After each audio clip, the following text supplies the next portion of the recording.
Most men get this backwards from the beginning. They believe attraction grows when they show more effort, more availability, more interest. And at first, it works, until it suddenly doesn't. Here's the part no one explains honestly. A woman doesn't begin to pursue you when she's convinced you like her. She begins to pursue you when she's unsure how much access she has to you. Not emotionally unavailable, not cold, not arrogant. Unavailable in a very specific way. The human mind doesn't pursue certainty. It pursues resolution. And most men destroy that tension without realizing it. When you consistently initiate, when you always respond quickly, when you explain your feelings early, you remove the only question her mind was engaging with. Where do I stand with him? And once that question is answered, her curiosity collapses. Here's the uncomfortable truth. Women don't pursue men who chase validation.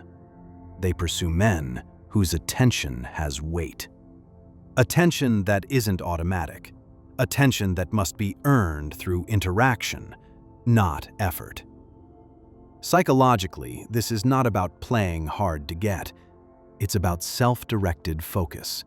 A man who has direction, who doesn't mentally orbit her reactions, creates a subtle imbalance. Not because he ignores her, but because his emotional center is not for sale. Now here's the part most men miss completely. Pulling back is not what triggers pursuit. What triggers pursuit is this moment, when she feels your presence, but cannot fully predict your emotional availability. You're warm, but not dependent, present, but not reactive, interested, but not invested prematurely. That ambiguity activates her involvement. So what do you actually do?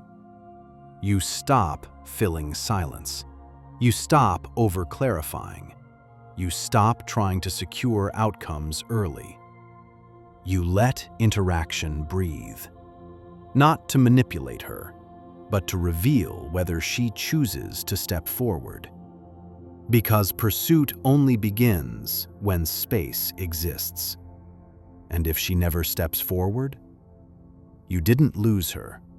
You discovered that she was never going to choose you without being chased. And that clarity is power.